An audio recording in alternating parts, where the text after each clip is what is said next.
The first thing I did after winning the world championship in esports was dump my boss/girlfriend Willow, the woman who first discovered my talent, and turn around to sign with her biggest rival. Why? Because she had the audacity to shove her so-called childhood friend, who's like a little brother, Makoto, into our pro team, not only bumping me to the bench, but even making me take the fall for one of his scandals. What she didn't expect was that Makoto was total dead weight. Without me carrying the team, they couldn't even beat amateur players, and the whole company was on the brink of bankruptcy. Willow lashed out at me, calling me heartless and a traitor. But she didn't realize our contract had long expired. Then she watched me rise to the top with a new team. Even saw me hold hands with her arch-nemesis Anna on the championship podium. She finally broke down in tears, filled with regret. Chapter 1. Everyone in the esports scene knew me as a legendary champion, but once upon a time, I was just a gaming addict loitering in net cafes. It was Willow, my fiancée, who discovered me and gave me a shot at going pro, and I paid her back with trophy after trophy, proving her eye for talent, and solidifying our club, DG, as a powerhouse in the scene. People believed our wedding would one day be the ultimate love story in esports. I believed it too. That's why I didn't say a word when Willow transferred her best friend's little brother into the main roster. But from that moment on, everything changed. All the endorsements meant for me were handed over to Makoto by Willow, the club owner. She even forced me to cut my training time to personally coach him from scratch. I put up with it, until the eve of the World Championship, when I was training like mad to win the title for our team. Willow pushed me out to take the heat for Makoto's scandal. When I questioned her, she just waved it off like it was no big deal and pulled me off the lineup. She said, "Makoto's record needs to stay clean. You're about to retire anyway, it's okay to take the fall, and we'll postpone the wedding. I need to handle getting Makoto into the tournament lineup instead of you." That was it for me. I didn't hesitate. I picked up the phone and called our rival team. The moment the hate flooded my Instagram comments. I had just wrapped up another grueling day of training. My wrists were sore, and as I picked up my phone, I froze in shock. George can't take a loss. George is a sore loser. George should retire. These hashtags were blowing up the trending list. I tapped into the top post, and saw a picture posted by the company's official site, Makoto's account, wide open on my computer desktop. Turns out, in a casual showmatch stream, Makoto, now the most hyped player in the scene, had rage quit mid-game after losing 3 rounds in a row. Viewers lost it. They started flaming me, calling me a coward, demanding I quit the scene. As the drama spiraled, the company put out a clarifying statement. Makoto vanished from public scrutiny. But I became the scapegoat, labeled as the deserter who couldn't handle defeat. I couldn't believe it. Something felt off, like a misunderstanding. Panicking, I rushed to Willow's office and knocked. "Willow, what the hell is going on?" But she didn't even turn around, brushing me off as she typed, "Leave. I'm negotiating a collab deal for Makoto. I'll talk to you tonight." I didn't budge. I opened my mouth to speak, but she cut me off with irritation. "Get out." I stood by the door, staring at her back for a long time, and finally left in silence. INS was flooded with hate. Notifications popping up one after another until my phone completely froze. Just before it shut down, I glanced at the time. It was already 5 a.m. and Willow still hadn't shown up. I got up to find her. But just as I stepped into the hallway, I ran straight into Willow coming out of Makoto's room. I wanted to confront her, but their voices drifted into my ears first. Makoto spoke in a soft, whiny tone. "Willow, I was just being overwhelmed by the opponent and got a bit anxious. It's all my fault for being impulsive." Willow replied with a gentle smile in her voice. "It's not your fault. I won't let anything happen to you. The company decided to pin everything on George. The official statement is already out, and his account is controlled by the company now. Don't worry." They kept talking, but I couldn't hear the rest. I leaned numbly against the wall. There was no misunderstanding. Willow's words were clear. I had been thrown under the bus, intentionally. It felt like a threaded needle pierced right through my heart, the thread pulling tight around my chest, making it hard to breathe. I knew then, as long as it involved Makoto, I didn't stand a chance. He was the little brother of Willow's best friend, basically her childhood friend. The moment he said he wanted to go pro, Willow signed him on the spot. Told me to give up my training time, to coach him personally. Even helped him become the top of the rookie squad. He said he wanted brand deals. So Willow gave him mine. Ditched me at our anniversary to have a candlelit dinner with him instead. He wanted more publicity. So she benched me. Had him lead the friendly match. Even introduced him to the tournament organizers, and never came back to the base that night. And yet, she was the girlfriend I'd been with for 5 years. We were supposed to get married soon. I could have let everything else go.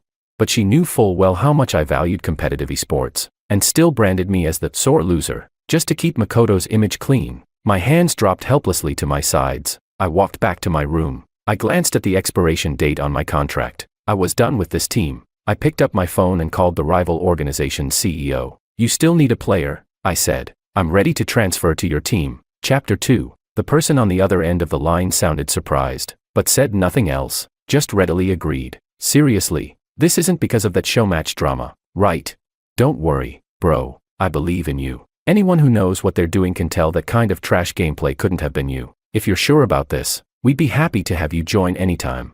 I couldn't help feeling a bit moved. I thanked him and hung up the call. The very next second, a knock came at the door, and Willow walked in. Expressionless, she handed me an offer letter and said flatly, "You know that Makoto's dream is to go pro, and right now, he's the most popular player in the scene. The club can't let him take the fall for this scandal, so you're going to take the blame. I won't let you suffer for nothing, though. Once the World Championship is over, you'll take over as head coach. That way you can also focus on wedding planning." I glanced sideways at the offer letter. After a long silence, I clenched my fists and asked, "You know full well that going pro was my dream, too. You know how hard I fought to get here. Dream?"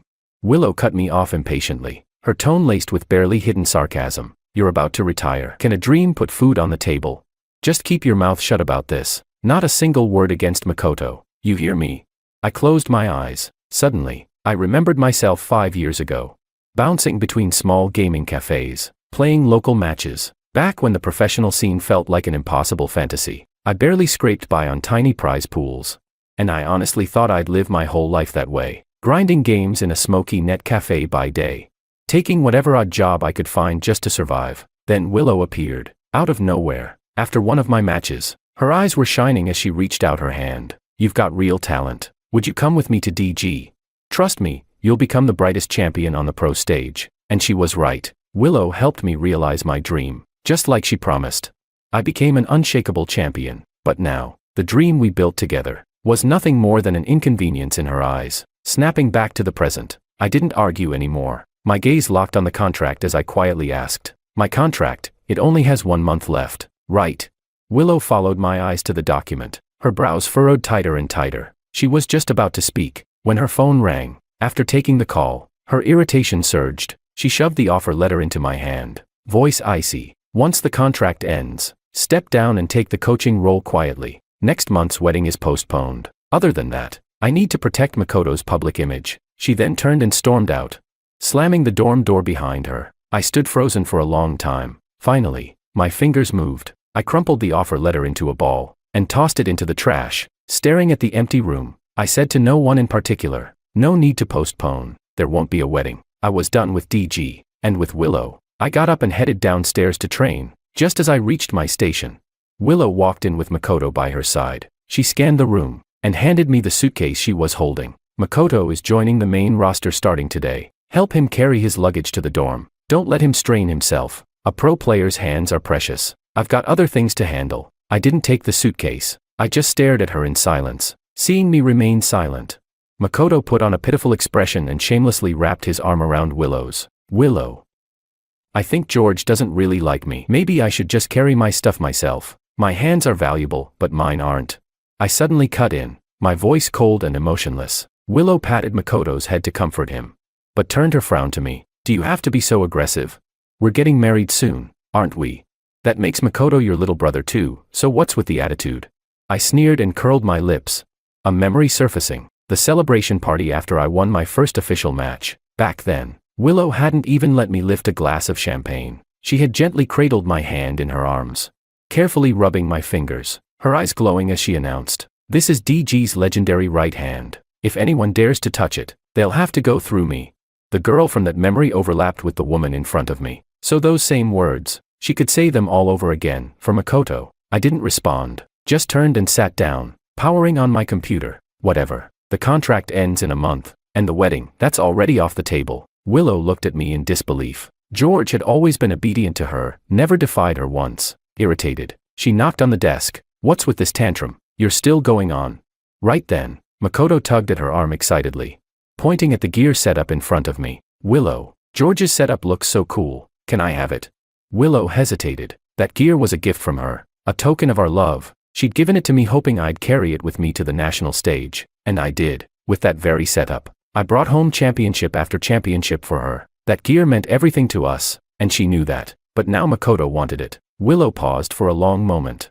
Just about to speak, when I cut her off, I stood up, face blank, and handed over my headset. My voice fell flat and clear by her ear. Fine, take it. I don't want it anymore. Chapter 3. Willow paused, a strange emotion flickering across her face, but she softened her expression and spoke. At least you're being sensible, Makoto. Let's go upstairs. I watched the two of them go up coldly, not moving until their figures disappeared from sight. Only then did I return to prepare for training. But just as I sat down, I heard Willow calling my name. I wanted to ignore her completely, but then I remembered I hadn't locked the door, so I sighed and went upstairs. Sure enough, Makoto had already toured every corner of my room. George, your dorm room seems way bigger than the others. Could you give it to me? I don't feel comfortable in small spaces, and I have a lot of stuff. That last empty room will have to be used for storage. George, maybe you could find somewhere else to stay. He looked innocent, but his tone made it clear he was used to getting his way, a spoiled rich kid giving orders in disguise. I looked at Willow, not expecting her to take my side. I was leaving at the end of the month anyway, didn't matter where I slept. There was a small match tomorrow, and I didn't want to waste training time. So I agreed without hesitation. Where should I move to? Willow clearly hadn't expected me to give in so easily. She reflexively tried to explain. Makoto's been spoiled by me and his sister since he was little. If he gets uncomfortable, it might affect his performance in the match. Then, realizing I had already agreed, she paused and corrected herself. The storage room. The dorms for trainees are all full. There's still a bed in the storage room that hasn't been removed. I didn't question it, simply nodded. All right. I couldn't help but sigh inwardly. Never thought a starting player in the main team for 3 years, someone who had helped win countless championships for the company, would one day be treated worse than a trainee, relegated to sleeping in a storage room. From the corner of my eye, I caught sight of Makoto, who'd entered the main team without any resistance. I thought numbly, the gap between people really can be huge. The finish line I had fought so hard to reach was just the starting line for someone like him. Makoto, seeing me agree, wore a victorious expression and lifted his chin slightly. George, hurry up and pack your stuff. Don't waste time meant for training. I walked straight over to my suitcase and started packing, treating the two of them like air. A moment later, I was pushing my suitcase out. Have the cleaning staff throw the rest out. I don't need it. The next second, Willow grabbed my arm. Her eyes flickered, pointing to the room. She asked, "You forgot your keyboard and speakers." I immediately shook off her hand and replied, "Didn't forget. I don't want them." Willow glanced around the room again and added, "And the suit, wasn't that the tux you ordered for your engagement? How could you forget that?" I didn't even look back and headed straight downstairs. Only a calm, emotionless voice was left in the air. "I don't want that either. If he likes anything in there, he can take it." Willow froze. A sudden wave of unease made her instinctively try to follow. But just as she moved, Makoto wrapped an arm around her. He leaned in with a pitiful, gloomy voice. "Willow, George must be upset with you because of me. It's all my fault, but it's fine. You go calm him down first. I'll take my time packing." Willow hesitated, then stepped back. "It's okay, Makoto. You're my brother. Of course I should take care of you first. Come, I'll help you pack." I carried my luggage to the storage room. It was relatively clean, just clearly unused for a long time, giving off a gloomy air. I stared at the simple folding bed by the wall for a long while before putting my suitcase down and heading back upstairs. Forget it. Before I joined the main team, I'd endured worse conditions than this. Only 1 month left. This was nothing. What mattered most now was tomorrow's match. I had to focus on training. I gathered the team as usual, but the 4 of them stood there in uncharacteristic silence. I frowned, raising my voice slightly. "If you've got something to say, then say it. In esports, teamwork is everything." After a long pause, the support finally spoke, reluctant and dismissive. "You're about to leave anyway. What's the point of practicing synergy now?" Chapter 4. I furrowed my brows tightly, about to speak, but Martin, the player in the ADC role, spoke up first. "Exactly. Might as well let Makoto lead us. He's got way more connections and backing than you ever did." I froze for a moment, then I let out a laugh. "In esports, being bad is the real sin. What matters is skill, not connections." Martin shot back immediately, sarcasm dripping from his voice. "So what? If you can't win over Boss Lou, you're getting kicked out anyway. You really think you're that special? Either way, we're not following you anymore." That's when it hit me. Somewhere along the way, the teammates I had fought side by side with for 3 years had also learned to kiss up and kick down. I didn't have the energy to argue. I just sat down and silently resumed my own training. Fine. With the teamwork we'd built over 3 years, tomorrow's small match shouldn't be a problem. The next morning, we arrived at the venue separately. As I organized my gear, I noticed the teammates glancing sideways at me. but I didn't pay much attention. Just as I was about to head on stage and set up my peripherals, Lucas, our mid-laner, tugged at me. He lowered his voice and said, "George, you don't know, you're benched for this match. The starter is Makoto." I froze. Willow arrived just then, with Makoto in tow. Makoto glanced at my gear bag, covered his mouth and giggled. "George, didn't Willow tell you? You're my sub for this match." Willow's eyes moved to my face. "Yes, it's time for Makoto to gain some experience on stage. You'll sit out for now, we'll bring you in if needed." With that, she started to walk away with Makoto, but I didn't stop what I was doing. I kept packing up my gear. Willow frowned. "Didn't you hear me? Makoto is starting. I'm warning you, don't cause trouble." I didn't even look up. "If I'm not needed, then I'll head back to train." Willow's face shifted instantly. She softened her tone, trying to calm me down. This was a collective decision from the higher-ups. "Don't be petty. Just stay put. We'll definitely need you later." I paused, then finally sat down to wait on standby. This was about the match. I didn't want the undefeated reputation I had built over years of fighting for this company to be handed over to Makoto just like that. As the match began, I stared at the stage for a long time. In a daze, I recalled all the tournaments over the years. I had practically won championships in every one of them. After every victory, Willow would jump on stage and hug me, then proudly face the cameras and declare to the world, "If one day DG's starter isn't George, then I'll leave with him. If DG doesn't let George play, I'll pull all my investment." That clip had once gone viral online. Willow's vow to me had made everyone envious. The referee's voice snapped me out of my thoughts. I looked over at Willow not far away. She was watching Makoto's profile on stage with laser focus. Half that promise had already been broken, but I still held out hope for the other half. But even after Makoto lost 3 games in a row, Willow didn't make a single substitution. Confused, I looked at her, only to be brushed off with a feint. "Makoto needs more experience." I instantly felt like I was being played. Without a word, I stood up to leave, but in the next second, Willow stepped in front of me, blocking my path, and the host's voice echoed across the venue. "Today, aside from the match, DG would also like to take this opportunity to sincerely apologize for the previous forfeit incident. Please welcome DG's main team jungler, George, to the stage." I froze at that sentence, staring hard into Willow's eyes. I asked her coldly, "You want me on stage to apologize?" Willow looked guilty for a moment, but still held her ground. "It's the only way Makoto can fully clear his name. He's like my own little brother. I can't let anything happen to him." I didn't respond. My expression was blank, but my fists clenched tightly on their own. The crowd, already on edge from DG losing 3 games in a row, was now completely restless. One by one, voices rose from the audience, each more agitated than the last. "George, the guy who rage quit after breaking down mid-match. He hasn't been banned by the company yet. God, Gio wasn't like this before. Now he'll do anything just for attention. Huh, wasn't he always the starter? And now it's our Makoto on stage. Guess the company's afraid he'll have another breakdown. Pathetic." Makoto's the one left to clean up his mess. The host, keeping an eye on the clock, called my name again, trying to maintain the show's rhythm. Willow urged me again, "Get up there and apologize. This live broadcast is the best chance for Makoto to clear his image." But in the next second, I picked up my bag and turned to leave. I didn't do it. I'll never admit to something I didn't do. Chapter 5. George, can you be reasonable for once? Do you know how much effort the company put in just to suppress the trending scandal? Don't forget, everything you have today is because of me. If you don't agree, forget about playing in any future matches. My steps halted. She was right. I owed Willow a lot. Without her, I might never have had a chance to chase my dream. And the matches to come, they were all I had left. I turned back around. After a long silence, I finally nodded. "Fine, I'll go." Every step I took from the stage's edge to the center felt heavy. It was like the path I'd once walked, from the slums to the professional arena,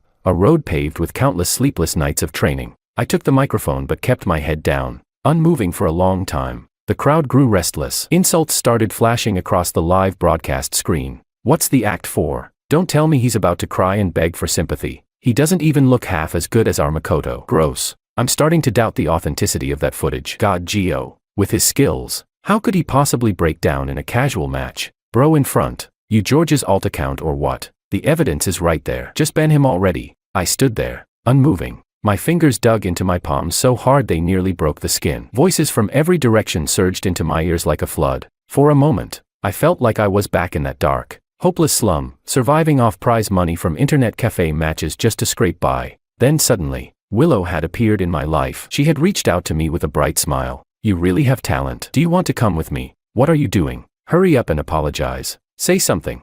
Both the memory and the voice in my earpiece came crashing in at once. The noise from the crowd morphed into harsh static. My heart felt like it was being squeezed tight. Even breathing sent waves of pain through my chest. I finally forced the words out. I apologize to the fans and the audience. I also apologize to my teammates and the company. But Willow, you're the only one I don't owe an apology. I'm deeply sorry for the mid-match forfeit. For the negative attention and impact it brought to the team. I promise to reflect on my actions and take the game seriously from now on. Willow, what I owed you, I've repaid in full. The event ended quickly. As I stepped off the stage, only the coach was waiting for me. He said, "George," Willow said, "since we lost tonight, she's throwing a party to cheer Makoto up and help fully clear his name. She wants you to come too." I tried to decline, but the coach insisted again and again. I couldn't get out of it. As the car drove past the crowd of fans, the coach sat beside me, chuckling and trying to make small talk. "Willow, always so impulsive. She just left with Makoto right away. Didn't even wait for us. Don't take it too hard, George. She's only thinking about what's best for the company." I forced a slight smile but said nothing. By the time we arrived, the party was already well underway. As soon as I walked in, Willow pulled me out to the balcony. She seemed a little drunk, tilting her head up. She reached for a kiss, but I dodged her. Thankfully, she didn't mind. "Baby, I know you're only upset and jealous because you love me. Once Worlds is over, and Makoto's all settled in, we'll get married." "Okay," but I just stared at her quietly. And after a long pause, I spoke without hesitation. "Let's break up." Willow froze for a second, then suddenly laughed. "Ever since I brought you back to the team base, you've been stuck to me like glue. What kind of joke is this now? Don't be jealous. I'll buy you a gift tomorrow to make it up to you." "Okay," but I didn't smile at all. I looked at her seriously and said firmly, "I mean it. We're break." "Willow, you out on the balcony? Makoto's drunk and keeps asking for you." A teammate's voice came from outside. Willow raised her voice and replied, "Coming." Then she wrapped her arms around me and gave my back a light pat.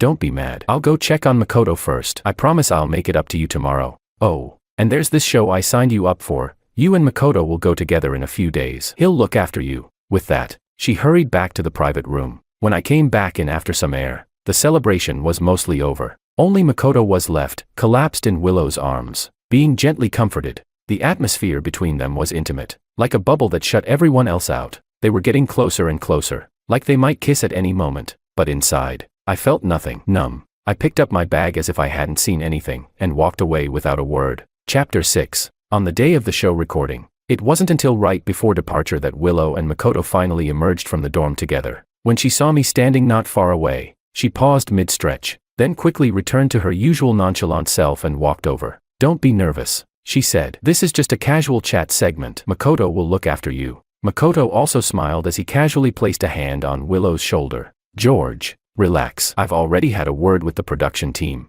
I nodded, avoiding eye contact as I walked right past the two of them and headed downstairs alone. Something about Makoto's fake kindness felt off, but I didn't overthink it. I glanced at my phone. 10 days left until Worlds. All I had to do was survive these last few days, then I could finally walk away for good. Taking a deep breath, I got into the car headed to the filming location. The organizers had everything set up quickly. Right before we went on stage, Makoto leaned in and whispered reassuringly, "Don't worry, George. I've taken care of everything." But an uneasy feeling stirred in my gut. And sure enough, my instincts were dead on. The show started off smoothly, until the host opened the floor to questions. "God, Gio, there's been a lot of discussion about your sudden forfeit mid-game. Many say it reflects poor professionalism. What's your take on that? Some fans are even questioning your competitive integrity. Some think you should be stripped of your pro status and leave the scene entirely. And even more shocking, we've heard rumors from inside your team, allegations that you've bullied fellow teammates. Is any of that true?" For a moment, my ears buzzed. I thought I'd misheard,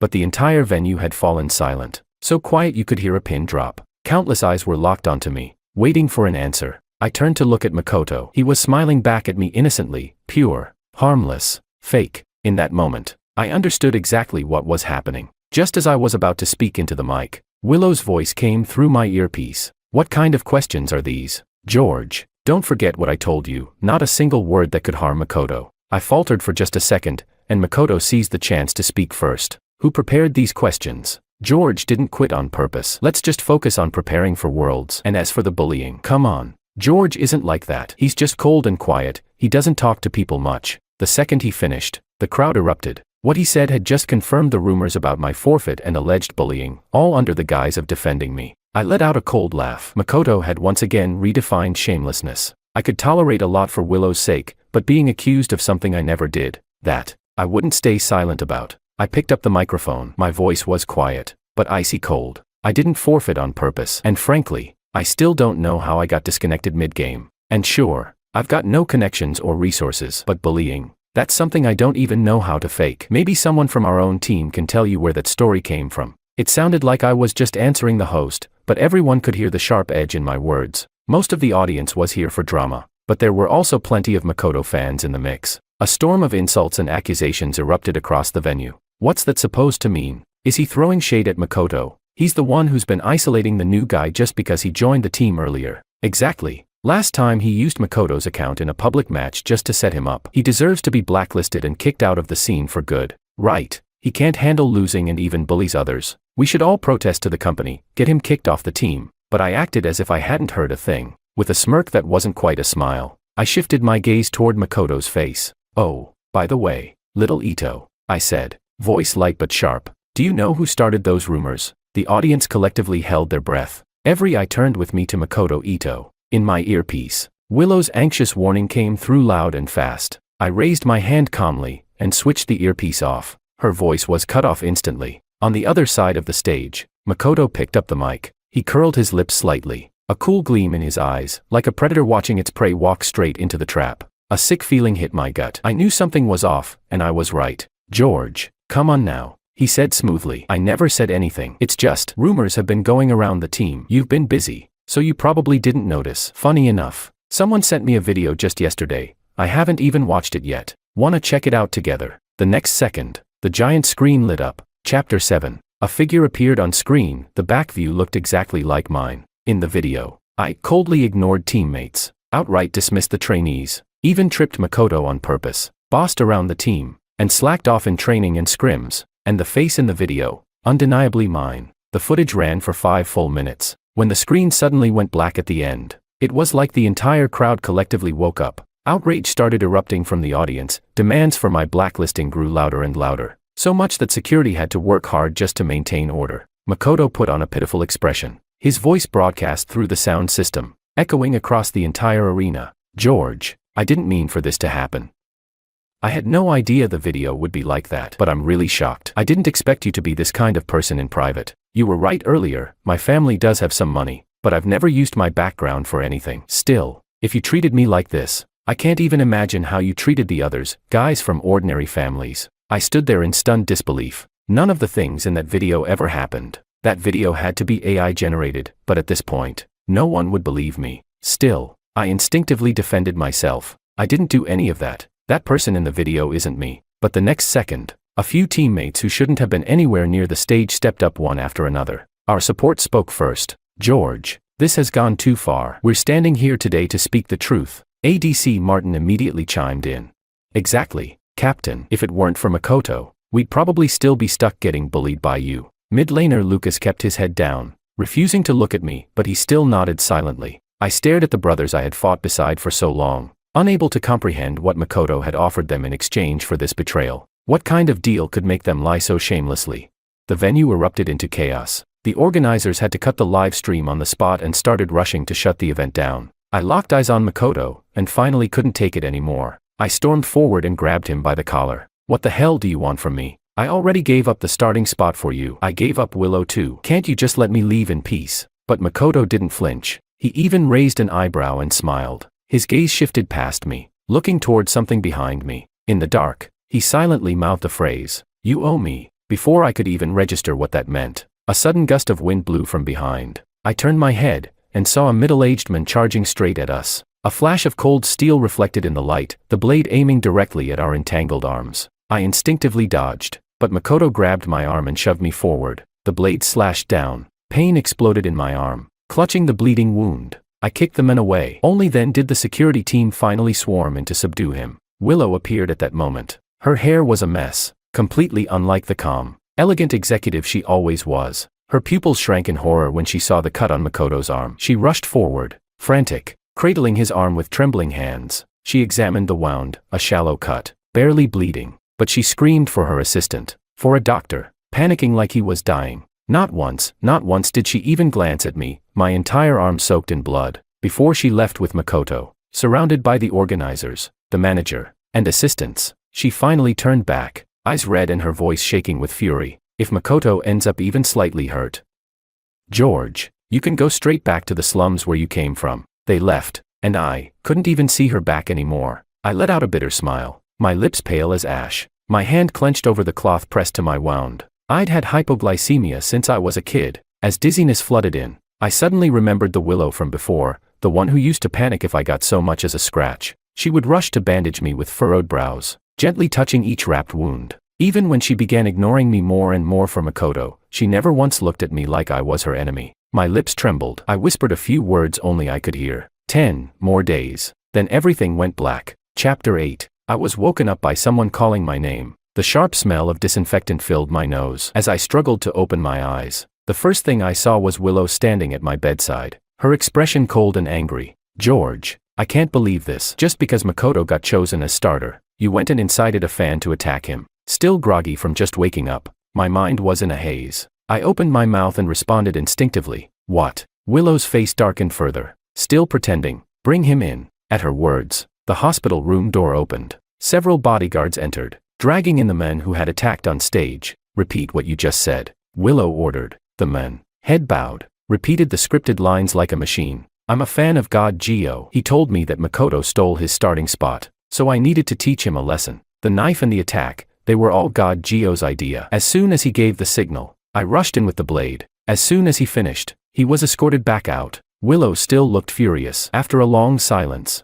she frowned deeply. This time, you've really gone too far. If you had a problem, you could have talked to me. Why would you hurt Makoto? You know how important his hands are, don't you? I suddenly laughed. There were so many holes in that guy's story. I didn't believe for a second that Willow hadn't noticed. She simply didn't want to notice. She only ever chose to believe Makoto. If I really planned the attack, why didn't anything happen the last time he took the starting role? And why did I end up injured too, even more seriously than him? Willow frowned, blurting out her reply without hesitation. You clearly set it up this time, figured it was the perfect moment, and you got hurt too just to throw off suspicion. But you didn't expect your guy to betray you. I'm telling you now, no more excuses. What's done is done. If you want to stay in this industry, follow the company's arrangement. Makoto will be going to Worlds. Once you're discharged, you're benched. It felt like lightning striking in my ears. Even when I stood on that stage and had everyone turn against me, I never once thought about giving up on Worlds. I froze, unable to believe what I was hearing. I trained for years for this tournament. If I win the championship, I'll be the first player in esports history to achieve a full personal Grand Slam. You know that. But Willow still had her brows furrowed, unmoved. That's when I understood completely. I closed my eyes, giving up entirely. Willow finally smiled, the kind of smile that stung with irony. Just step aside and follow the company's lead. This is what Makoto wants too. I already promised him. I can't let him down. And besides, your arm injury looks serious. Don't bother dreaming about the championship now. Focus on recovery. After surgery in a few days, make sure you go back and serve your suspension. This is Makoto's first time at Worlds. I have to stay with him the whole time. We're flying to Paris first. If you still want to go, we can save you a support staff badge. You can come carry his bags. She turned and left, tossing a staff pass onto the bed behind her. I stared at the ceiling, too stunned to react. Worlds had always been my ultimate goal. Every training session these past few years was for this. And now, just like that, gone. I lay there in despair for 2 full days. Right before surgery, I finally picked up my phone and made a call. David.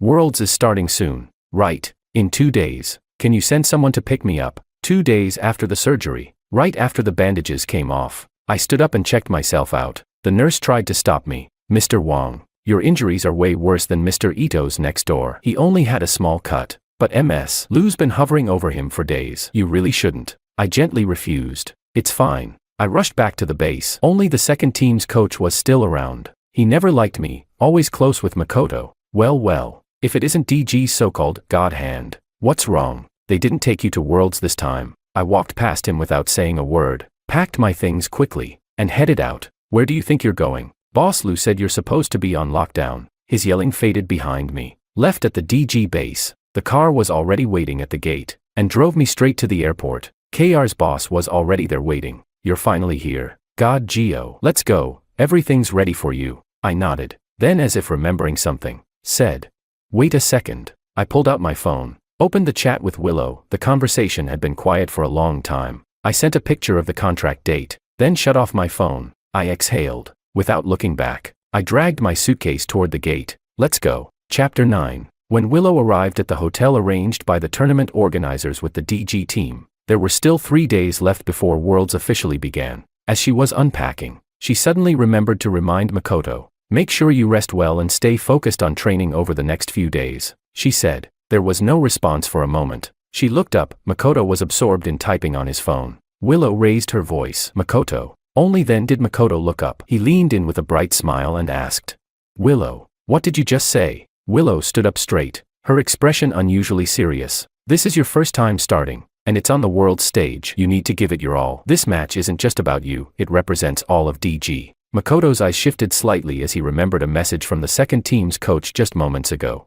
"Makoto." George left the base with his luggage. "You think this'll be a problem?" He looked up again, leaned closer to Willow, and shook her hand playfully. "I know, Willow. I promise I won't let you down. But about George." Just hearing George's name gave Willow a slight sense of unease. But she forced herself to stay firm and made her decision sound light and final. "You just focus on the tournament. He'll be attending in a support staff capacity." Makoto's grin widened, and even his voice grew more cheerful. "Then thank you, Willow, for helping tidy up my room. Oh, make sure not to call housekeeping. I don't like strangers touching my stuff. I'll go train with the others now." He strolled out the door, still holding his phone. George's injury wasn't minor. Even if he did show up, he wouldn't be in any condition to play. Besides, Willow's stance had been crystal clear. Makoto typed out a line without hesitation and hit send. "Relax. Even if he shows up, he's just backroom staff," Willow already warned him. Humming a tune, he left, unable to hide the smile tugging at his lips. Back in the room, Willow felt dazed for a moment.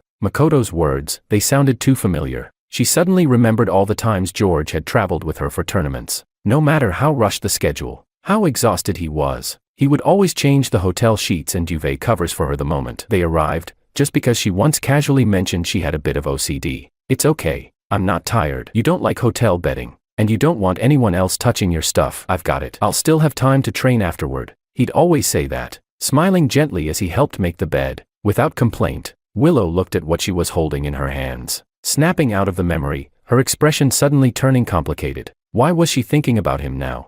Frustrated, as if annoyed with herself, she scowled and silently began making Makoto's bed. By evening, Makoto still hadn't returned to his room. Willow finally let out a breath and got up to check the practice room. "Makoto, it's getting late. Don't push too hard during training." But the room was empty. She froze, then turned to search the hotel. Eventually, she found Makoto downstairs in the bar, surrounded by teammates. When he saw her, Makoto eagerly rushed over. "Willow, you finished making the bed. Come relax with us." Willow frowned. "I brought you here early to help you adjust to the time zone and prepare, not for partying." Makoto didn't seem to notice her mood shift. He kept smiling and tugged at her arm. "Ah, come on, Willow. We were all exhausted from traveling. Let us chill for just a bit. There are still a few days left. I promise I'll start grinding hard tomorrow." Only then did Willow's expression ease, and she gave a reluctant nod. "Then you all have fun. I'll just..." Before Willow could finish her sentence, the special notification tone from WeChat chimed, a message from someone she had marked as important.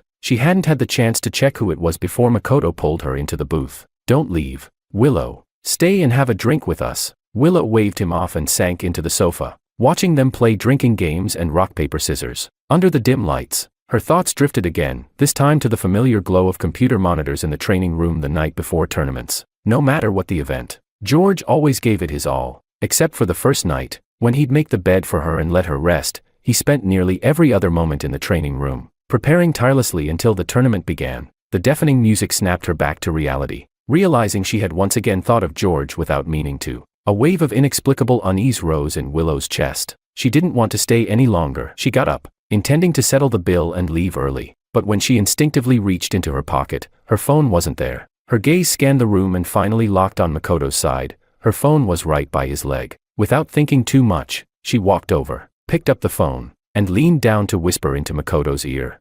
"I'm going to pay the bill. Don't stay out too late." "All right." Makoto looked a bit tipsy, his eyes unfocused, his voice drifting lazily. He draped an arm over her shoulder. "Willow, I already paid using your phone. Don't worry about us. You go get some rest." Willow froze for a split second, then nodded with a neutral expression and turned to leave. She was almost at the hotel entrance when she suddenly remembered the WeChat notification from earlier, the one that had chimed when she entered the bar. That sound had only ever been set for one person, George. She had never changed it, not even after everything. Opening their chat, she found the screen completely blank, but she had heard it, she was certain. The special notification had gone off. There had been a message. Chapter 10. Willow was just about to turn around and ask Makoto when the team lineup for the next few days was released. DG's first Worlds match would be the following morning, still a few days away. Now that the opponent was confirmed, training and review sessions needed to begin. She didn't bother looking into the disappearing message from George. Instead, she arranged a late-night meeting with the coach to go over the opponent's play style and strategy. She and the coach stayed up working out the game plan, but it wasn't until the next afternoon that Makoto finally showed up at the training room. Before Willow could scold him, Makoto was already smiling and pulling out a delicate necklace. "Willow, I went out to pick a gift for you. Do you like it?" As he spoke, he took out the necklace and gently helped her put it on. The coach, quick to sense the mood, tried to smooth things over. "Oh, it's all right, Willow. Makoto has such raw talent. I'm sure the first match will be a breeze." Hearing that, Makoto raised his chin higher. "Yeah, Willow, don't worry. I'm here now, ready to train. I'll make sure to bring home a win." Willow already felt reassured by the coach's words, and the playful way Makoto gave the gift made her chuckle. "It's okay. I let you start because I trust you. Just stay relaxed and focused." Makoto smiled sweetly in response, but over the next 2 days, he still didn't step into the training room once. Willow remembered the promise he had made, but told herself not to push him too hard. The first match came quickly. DG's starting lineup was the same as usual, except for George's absence. As one of the top esports clubs, and with Makoto's growing popularity, viewership hit an all-time high for this streamed match. The bullet comments were flooded with Makoto's name. The match began, all eyes on DG. As the game progressed, DG was at a constant disadvantage. Willow clenched her fists under the table. It had been a long time since she felt this nervous during a game, because when George was playing, no matter who the opponent was, victory had never been in doubt. The fans' hype gradually faded on the live stream, replaced by viewers genuinely analyzing the match. What's going on? Isn't DG supposed to be really strong? Why are they being pushed back so hard? It's gotta be the jungler. He's not controlling the pace. What is he doing? Honestly, I don't understand his decisions. George's matches were so much smoother to watch. By 35 minutes in, DG's towers were all down. Their nexus was one push away from collapse. At 41 minutes, the final whistle blew. DG lost their first match. The chat exploded with criticism, but Willow didn't have the energy to care. The door to the rest room burst open. Makoto walked in and angrily slammed his headset to the floor. Then, crash. Cups, tissue boxes, and a speaker were swept off the table in a fit of rage. Makoto was panting, his face dark with frustration. Willow sat calmly on the sofa, expression unreadable. The rest of the team didn't dare say anything to Makoto, nor did they try to guess what their boss was thinking. They exchanged a few uneasy glances and began taking the blame one by one. "It was my fault. I didn't support the ADC in time. I messed up too. I was too aggressive when I should have played safe. I didn't farm properly in the early game, which caused..." Enough. Willow stood up and cut them off. She had seen it clearly. The other four performed as expected. Only Makoto had panicked and lost control, disrupting the rhythm. "No matter the result, you all worked hard. Go rest for now. There's still time before the second match. Makoto stays." With that, the others left with the coach to review the game, leaving only Willow and Makoto in the room. Though she usually spoiled Makoto, she never took matches lightly. Her voice was cold and sharp. "You know the problem was you, right?" She looked at him. Makoto was slouched on the sofa, silent. She pressed on, lips tightening. "You also know how important this match was. Since that's the case, we'll have to get someone to help you." Makoto finally looked up but still said nothing. Willow's next words were icy and firm. "George will help you review the game and teach you how to play." Chapter 11. Makoto froze for a moment, then exploded. "No way. I don't agree. Why should he teach me? Who gave him the right?" Willow's brows furrowed, and for the first time, she called him by his full name. "Makoto Ito, do you even understand what losing the first match means? DG's reputation, investments, and future, they could all collapse because of you. I let George go because I believed in your dream. And what have you done? No review. No training. Is this what a match means to you? Is this what being a pro means to you?" Maybe it was the severity in her tone, but Makoto finally softened his voice. "No. Willow, that's not what I meant. What if George refuses? I did take his starter spot, after all." Seeing his attitude shift, Willow eased up as well. "You don't need to worry about that. I'll talk to him." With that, she picked up her phone and dialed but all she got in return was a mechanical voice. "The number you have dialed is not in service." Willow's brows knitted again. Her fingers unconsciously tightened around the phone. She sat in silence for a long moment before opening their chat window and sending a message, only to be met with a large red exclamation mark. Then, she suddenly remembered that special notification sound from the night at the bar. She looked up, her gaze locking onto Makoto's eyes. "That night, at the bar, did you mess with my chat history?" Makoto's eyes widened instantly, full of innocent panic. "Why would I do that? Willow, are you actually suspecting me?" Willow hesitated. Then she waved her hand dismissively. "No, maybe I imagined it. Go find the coach and start reviewing. I'll handle George." The sound of the door closing echoed behind him. Only then did Willow collapse back onto the sofa, exhausted. DG's first match had been a disaster. Online outrage and ridicule were pouring in, and she hadn't even had time to address it. Now Worlds had been going for 2 full days, and George had disappeared. All she asked was for him to help with logistics, and he couldn't even cooperate. Still throwing a tantrum now? Willow sighed, but then suddenly remembered his injured arm, and her anxiety spiked. What if it hadn't healed yet? She quickly called the hospital, only to be told that George had already been discharged and left. Then where could he have gone? She thought for a while, then dialed the second team's coach. "You've been staying at the base, right? Is George there?" The person on the other end paused, then quickly spilled everything. "Boss Lou, Makoto didn't tell you. George came back that day with his suitcase, then immediately left again. We couldn't stop him. Didn't even go into suspension." A terrible sense of dread washed over Willow. Her grip on the phone was so tight her knuckles turned white. "When exactly?" 2 days after you all left. I think it was the night you checked into the hotel." Willow abruptly ended the call with a click, her hand dropping to her side. It matched what the hospital said. So George had left just a couple days after surgery. With a suitcase. Where could he have gone? Vacation. She suddenly remembered, he had once mentioned wanting to travel. It was during their 3rd anniversary. It had been the peak of both his career and the company's growth. He was busy with tournaments. She was buried in operations. They didn't even meet until the day after their anniversary. That day, George handed her the championship trophy he had just won and pulled her down onto the bed with it. "I already have you, the trophy, and my dream. The only thing I haven't done is see the world after I retire. Let's go on a round-the-world honeymoon." "Okay." Suddenly, a knock at the door broke her thoughts. A wave of frustration surged through Willow. She glanced down at her phone, and suddenly felt a flash of resentment toward George's profile picture. They had agreed to walk this path together until the end, yet now, at the most critical moment, he had abandoned her to go on vacation.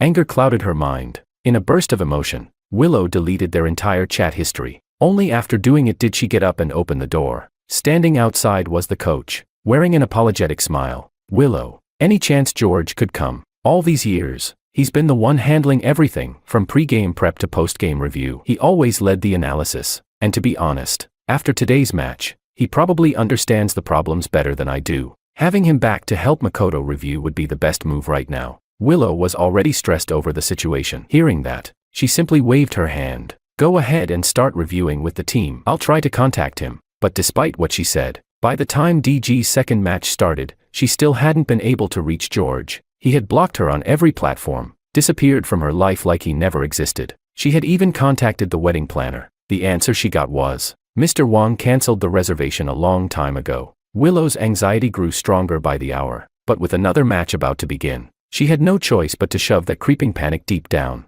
Over the following days, DG had game after game lined up. The players, as if injected with adrenaline, trained obsessively and reviewed every scrim with relentless energy. But it was no use. 3 consecutive matches, all devastating losses. Chapter 12. For 3 days straight, Willow wore a cold expression, watching the team review match footage again and again. After the 3rd loss, she finally snapped. She pulled the coach aside into the training room. "Whose fault is it? Don't hold back, just say it." The coach hesitated for a moment, but eventually spoke. "It's Makoto. He can't control the tempo, and his shot calling is all over the place. I tried switching the in-game leader, but his cooperation level is way too low. It didn't work. This is a team game, but he doesn't seem to understand the concept, and his mechanics and game sense are also." Willow waved a hand, signaling him to stop. Her face grew darker by the second. When she spoke again, her voice was ice cold. "Call him in." Moments later, Makoto stood alone in the training room. Willow got straight to the point. "Do you know what your problem is?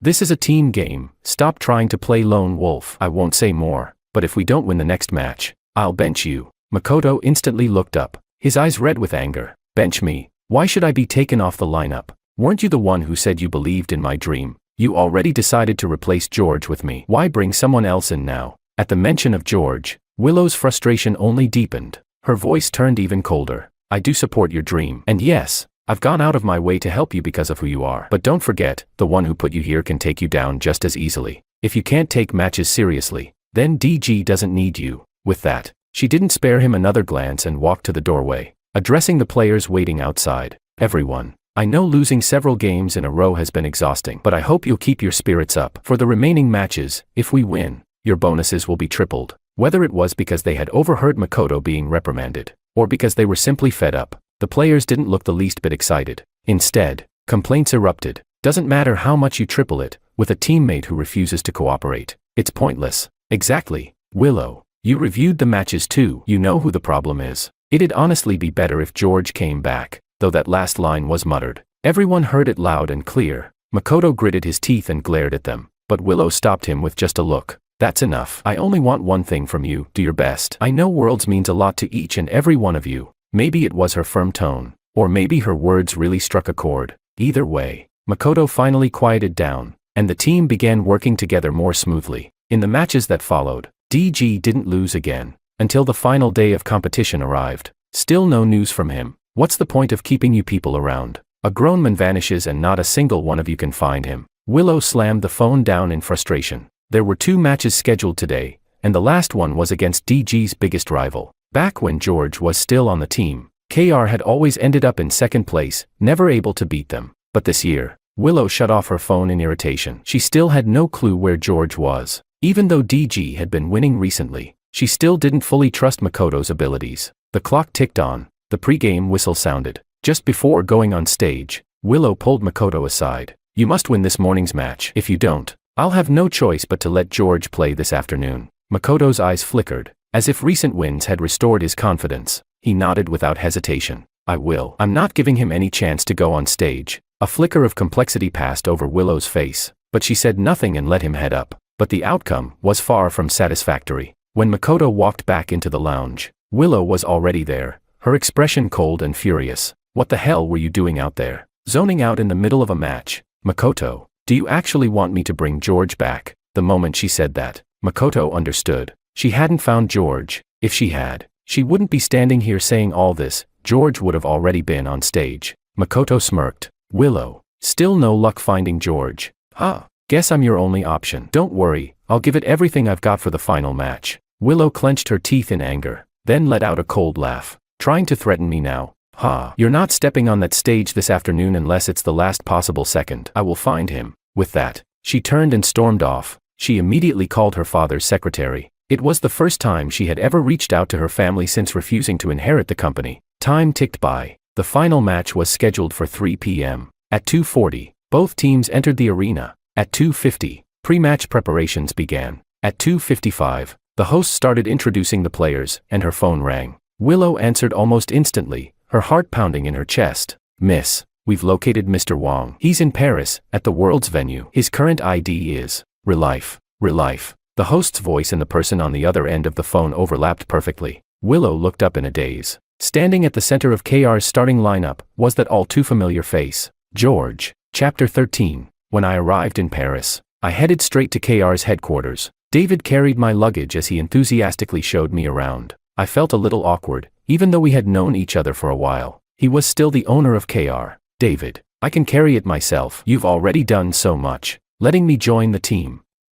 I shouldn't trouble you like this. David chuckled and pointed in a direction. If you want to thank someone, thank Anna. It was all her idea. I followed his finger and saw a girl about my age jogging over. KR is Chairman Sue's pride and joy. I'm just a proxy secretary. The one who truly wanted to bring you into the team is his daughter, David said. Just as he finished speaking, Anna reached me. Hi, God Gio. I'm Anna. I've been your fan ever since your debut. I never imagined we'd actually meet like this. Tired? Let's get you to your room first. Oh, and with your skill level, you'll be joining the main roster right away. Anna kept talking nonstop the whole way, but I didn't find it annoying. In fact, by the time we arrived at the dorms, I was startled to realize I had unconsciously started smiling. KR's facilities were leagues ahead of DG's. My room alone was at least twice as big. Oh, and Miss Sue, there's no need to call me God Gio. Just call me George. Anna blinked, surprised, then spoke with exaggerated heartbreak. God Gio, Where's that confidence you had on stage? I smiled faintly, my tone just as calm.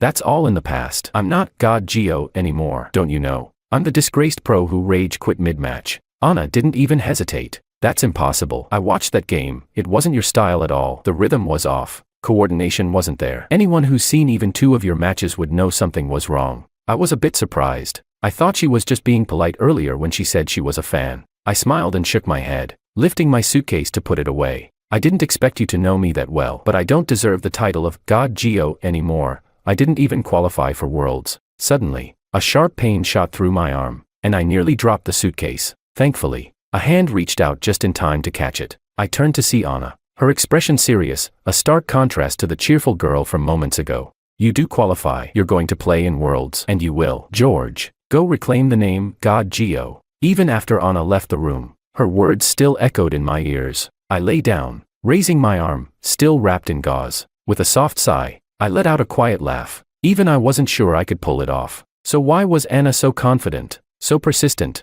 That afternoon, I got my answer. George, come down quick. Hearing my name, I hurried downstairs, and was stunned at what I saw. An entire set of brand new esports gear had been set up. Far better than anything DG's base ever had. George, there's another set over here. It's the same model you used during your official matches. Which one do you want? Only then did I notice the second set, identical to the one Willow once gifted me. I paused for a moment, then pointed at the setup in front of me. It was time to cut ties with the past. This one. Thank you, Miss Sue. I'll send you the money for it. Anna waved it off quickly. Bring home the World's trophy. That'll be the best payment. The moment she said Worlds, a dull pain pulsed through my arm again. The excitement I had just felt was instantly washed away. I forced a smile and lifted my arm slightly. Miss Sue, I'm afraid I'll disappoint you. But Anna stepped forward, gently cupping my arm with both hands. Her voice was firm and sincere. You won't. George, I believe in you. My heart skipped a beat. After carrying this weight and shame for so long, after being thrown aside by my teammates, even by Willow, who had been by my side for 5 years, there was still someone who believed in me without hesitation. Anna continued examining my arm. After a moment, she looked up and smiled softly. I believe in you. Now you need to believe in me. George, isn't this your dream? Chapter 14. Anna moved quickly. Within just a few hours, the private doctor had arrived at the base. She smiled as she explained to George, this is my senior from med school, currently the most respected orthopedic expert in Paris. Then she turned and began explaining the basic situation in French. I've already checked him. His arm has a minor bone injury, although he's already had surgery and is in recovery. Further treatment is still needed from you. Her senior examined the injury with his equipment for quite a while before smiling. No problem, Anna. Leave it to me. Just do me a favor and let him know. The first session tonight will be extremely painful. Anna translated it truthfully. 2 hours later, the necessary equipment was delivered, and the treatment began. She stayed by my side the whole time, helping distract me. Actually, I originally studied medicine, but after my mother passed away, I went into a sort of trauma response. I couldn't bring myself to pick up a scalpel again. That period was really dark. I went back to my home country and stayed with my grandmother. It was a rundown alley, chaotic and messy, full of internet cafes. To numb myself, I spent my days in one of them, sitting for hours, just watching all kinds of people come and go. I looked into it. You used to live in that area too, right? I wonder if you ever saw a boy there. Every time the cafe held a mini tournament, he'd win, but he always looked like he was going through hell. Anna seemed to remember something, her tone turning a little excited and curious as she smiled. I'd never seen a champion who was so tough, yet so miserable. Later, when my dad opened a club, I tried to go back and find him. After all, getting through that time was all because of him. But maybe it wasn't meant to be. I never saw him again. I froze for a moment, still silent when the evening training alarm went off. Anna reached over to turn it off, only to catch a glimpse of the wallpaper. It was a very familiar internet cafe storefront. She turned to look at me in surprise. I gave a bitter smile. Yeah, that boy was me. That cafe was where I played my last local tournament. It was also where Willow came to take me away. Thinking of Willow, I couldn't help zoning out. Would things have ended better if I had met Anna first? A sharp pain in my arm snapped me back to reality. Maybe my expression gave away my sense of loss, because Anna quickly changed the topic. Senior, how's it looking? Nothing serious, right? Her senior packed away the equipment and nodded. The World Championship is still a few days away. You'll be good to go. Just make sure to apply the ointment and massage the arm daily. Wear the elastic wrist brace if necessary. Anna saw him off, then came back and naturally began helping me with the massage. Neither of us said anything. After a long silence, she sighed softly. If only I had met you earlier. After leaving the internet cafe, did you go straight to DG? What happened there? If David hadn't mentioned you by chance, would I have missed you all over again? I lowered my eyes and shook my head without speaking. Seeing that I wasn't ready to talk, Anna didn't press. Then rest for now. We'll talk about the championship lineup tomorrow, no pressure. But as soon as she left the room, Anna was on the phone with her assistant. David, you know George well. What really happened to him at DG? I want every detail. The next day, a new email arrived in her inbox. She sat at her desk and opened it, her expression growing darker by the minute. Then came a knock at the door. She quickly shut the laptop and greeted me with a smile. Come on, time to meet the coach and the rest of the team. Following behind her, I couldn't help feeling nervous. Everyone knew about my black marks. Even teammates who knew the truth had trouble accepting it, let alone those who didn't. And I had parachuted into the team, taking over someone's starting spot. My mind drifted as we arrived at the training hall. God Gio, it's really God Gio. I'm your biggest fan. God Gio, can I get a picture? Live and in person. God Gio, will you carry me in a match sometime? Instead of cold ridicule, the main KR team members were all genuinely excited. Just then, a young man stepped forward and held out his hand to me. George, I'm the team's jungler and shot caller. I've always wanted to know what kind of person kept KR in second place. Now I finally get to meet you. Chapter 15. I instinctively reached out to shake his hand. Though my mind hadn't caught up yet, the KR team was so friendly that all the mental defenses I had prepared crumbled instantly. Anna cleared her throat twice, helping me out of the awkward moment. Fan meeting can wait. Play a match first, let George get a feel for things. Then try one with him in the team. Maybe because Anna wasn't exactly the club's owner, everyone was pretty relaxed and familiar around her. The players joked and messed around as they sat at their stations and started the first game. After a few rounds, I already had a good grasp of their dynamics. Then I joined in for the final round, mainly to test our coordination. What I didn't expect was that we clicked surprisingly well. Not a single mistake. Every player showed excellent synergy and skill. As the victory sound rang out, Anna was the first to rush up and hug me. Amazing. I knew you could do it. But I didn't look particularly happy. I hesitated for a moment. So, what about the original starting player? Before Anna could respond, the young man who'd introduced himself earlier spoke up. George, what matters is KR winning the championship. And with your skill, I'm convinced. No hard feelings. I relaxed a little, only for a dull pain to suddenly shoot through my arm. Nerves around the injury twitching again. Anna noticed something was off in my expression and immediately supported my arm. She frowned, and for the first time, looked truly serious. Can you handle it? Are you really going to play? I nodded slowly, just once, but with full determination. Yes. Anna stared at me for a moment, then suddenly smiled. All right. Just like I said, I believe in you. 3 days until the World Championship. I began training at the base around the clock. No one tried to stop me or talk me out of it. Anna delivered my meals on time and massaged my arm like clockwork. The coach and players stayed by my side, only resting when they absolutely had to. Every other moment was spent building team synergy with me. Not a single complaint echoed through the base. Everyone knew, if we won the championship, I would become the first esports player to achieve a Grand Slam. 2 days before the championship, Anna's senior came back for another checkup and treatment. He advised that I get some rest, but Anna turned him down. I know what he wants more than rest. I'll keep a close eye on his arm myself. 1 day before the championship, Anna stayed with me, training late into the night. She handed me a cup of warm water, resting her chin on her hand as she smiled at me. Tomorrow's the big day. Nervous? I unwrapped the elastic brace, took the water, and sipped it. Then I lifted my chin and smiled back. Nervous? Not at all. The stage is my comfort zone. Anna laughed even brighter. Now that's the God Gio I know. So, God Gio, time to change your ID. I thought for a moment, then looked straight into her eyes. Relife. A new life. Anna's eyes suddenly welled up. He had suffered so much. She thought of his wallpaper. She had assumed that leaving the internet cafe meant a new beginning, but DG turned out to be just another hell. Relife. Did it mean that KR was the true fresh start?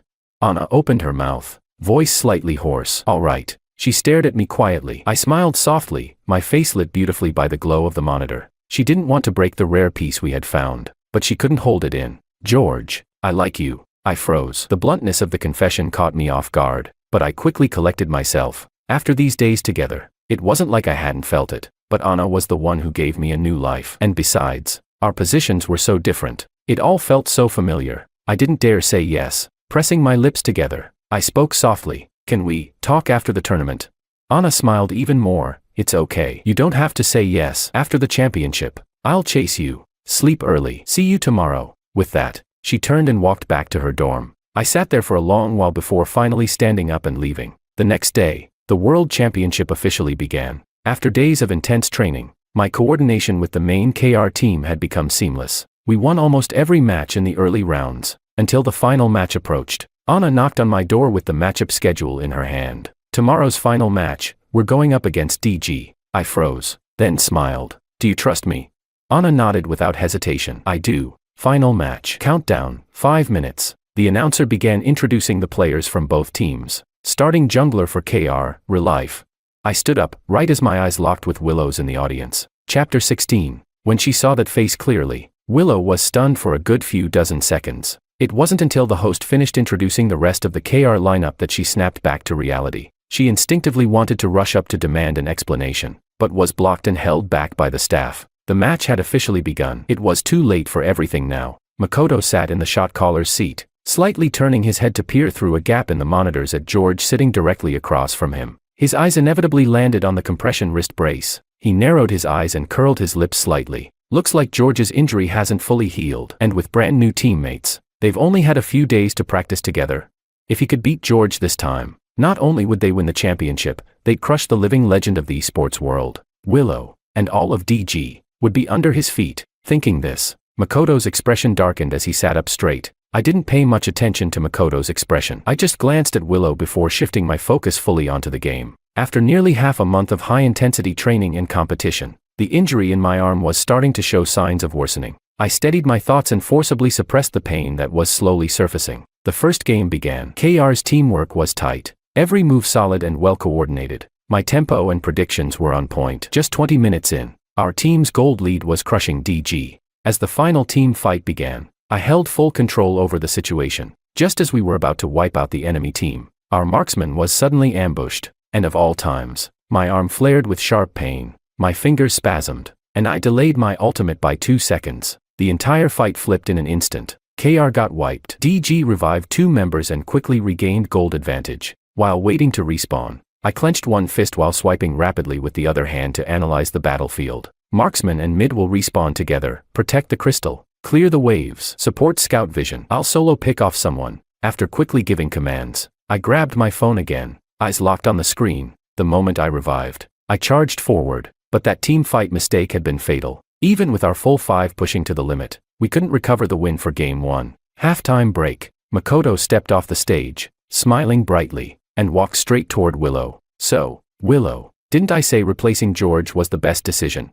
But instead of the praise he expected, he got a bucket of cold water to the face. You think I didn't notice? If it weren't for that one teamfight mistake, do you really think you could have beaten him? Makoto's smile faltered. His tone grew defensive. If he made a mistake, that just proves his decision-making is flawed. Willow, however, gave a cold sneer. Her gaze locked on George's direction. That was an external factor. His decision-making has never failed. In her line of sight, George was smiling apologetically at his teammates before taking a water bottle from a girl. The girl seemed very familiar with him. She even gently massaged the arm wrapped in the brace. Willow's eyes instantly welled up. Her fists trembled at her sides. God knows how badly she wanted to run over and question George. Why did he leave the base without a word? Why was he getting so close to another woman? Why was he playing for KR? Suddenly remembering something, she waved over the team manager. When does George's contract expire? Didn't he already sign on as our head coach? The manager looked momentarily confused, then answered cautiously. President Liu, didn't you know? George never signed the coaching contract. His player contract expired just a few days ago, and he said he sent the termination report directly to you. The announcement for Game 2 preparations echoed throughout the arena. Willow blankly turned her eyes toward Makoto, who was walking back onto the stage. The memory of her phone disappearing in the bar the other night flashed through her mind. Something inside her snapped. Makoto didn't notice Willow's expression. He strutted confidently to his seat, then lifted his chin in a taunt, making a mocking gesture as he locked eyes with me. My gaze slid right over him, as if he didn't exist. I calmly sat down and put on my headset. Game 2 began. I tightened my wrist brace and poured everything into the match. KR dominated completely, total control, total momentum. By the second half of the game, our victory was nearly guaranteed. As the in-game announcement declared defeat for the opposing team, Makoto slammed down his headset in frustration. He walked off stage silently and sat beside a grim-faced Willow. We need to talk after the match, she said. Makoto assumed it was about losing game 2. He didn't think much of it and just nodded dismissively. The final game started soon after. As expected, KR completely steamrolled DG. Makoto was practically hunted the entire match. In the last 3 minutes, he suddenly slammed his keyboard and yanked off his headset before walking off the stage. The bullet comments on the live stream exploded, scrolling twice as fast as normal. What kind of move is that? Did Makoto just rage quit? This feels familiar. Remember the last DG exhibition match? George rage quit mid-game too. No way. Look at these last few matches. God Gio has been absolutely dominating. You really think he rage quit? Has anyone considered this? What if it was Makoto who rage quit last time too? The user who posted that comment had a very high level. So the bullet comment was enlarged and floated on the main screen for nearly 10 seconds. Long enough for everyone at the venue to see it clearly. Chapter 17. Off stage. Anna put away her phone right after sending a bullet comment. She opened her arms with a bright smile, welcoming me. A joyful, tight embrace. Within seconds, everyone crowded around us. God Gio, champion. Our KR won the championship. Does this mean God Gio has officially completed the Grand Slam? Anna looked up at me, her eyes sparkling. Congratulations, George. Come on, let's get you checked again and let you rest for tonight. After the award ceremony tomorrow, we'll throw you a proper celebration. She carried my things and led me all the way back to the base. No one noticed the dark expression in Willow's eyes behind us. The entire DG team was shrouded in silence. No one dared to speak. Willow returned to the hotel with a cold face, slamming the door shut behind her. A new email suddenly popped into her inbox. She opened it, and her pupils shrank, her fingertips trembling harder and harder. Moments later, the phone hit the floor. The file in the inbox contained all the evidence of Makoto framing and defaming George, including bullying teammates and assaulting fans, all of it orchestrated by Makoto himself. Come to my room, now. 2 minutes later, Makoto knocked on the door. Willow yanked him inside. I'll give you one last chance. That night at the bar, what did George send? Was it you who deleted the message? Behind her, Makoto clenched his fists, but his face instantly twisted into a pitiful expression of disbelief. You still don't believe me? I already told you, I didn't do anything. Willow stared at him with a blank expression. Fine. Then the accusations about bullying teammates and assaulting fans, did you have anything to do with that? Makoto's eyes suddenly widened. That wasn't me, and besides, I got hurt too. Willow nodded, then handed him her phone. Then how do you explain this? Makoto, I once saw you as no different from my own brother. That's why I did everything I could to support your dream. But you set George up, drove him away, partied the night before a championship, and rage quit mid-match. After all this, how can you stay in this team with a straight face? You're not even half the man George is. Makoto stared at the email content, his eyes turning red. Then suddenly, he laughed. Hey, and you're any better? You made him take the fall for me, forced him to live in a storage room, took away his gear, postponed the wedding. Wasn't that all you're doing too?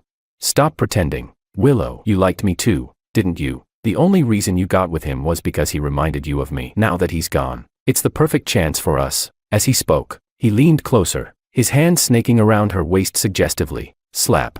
Willow shoved him away without hesitation, delivering a clean, loud slap. I've only ever loved George. He's the one who stood by me, and by DG, all the way. If your heart isn't in the game anymore, then after tomorrow's award ceremony, leave. DG doesn't need you anymore. I'll have your sister pick you up, but the debt you owe George, we'll settle that once you're home. Makoto tried to speak again, but Willow cut him off impatiently. She waved her hand, signaling for him to get out. Makoto's eyes darkened slightly. He turned and left. His plan had been to get rid of George and have Willow willingly hand DG over to him. But now, Makoto flexed his fingers and sent out a message. Is everything ready? At tomorrow's award ceremony, I want to destroy him completely. I knew none of this. My injury felt worse than before, as if the wound had been torn open again. After checking, Anna's senior left behind a few boxes of medicine and advised me to suspend all competitive activities for the time being. Anna applied the medicine for me. It's all right. The tournament's over, and you've completed your Grand Slam. Just focus on the award ceremony tomorrow. She wasn't wrong.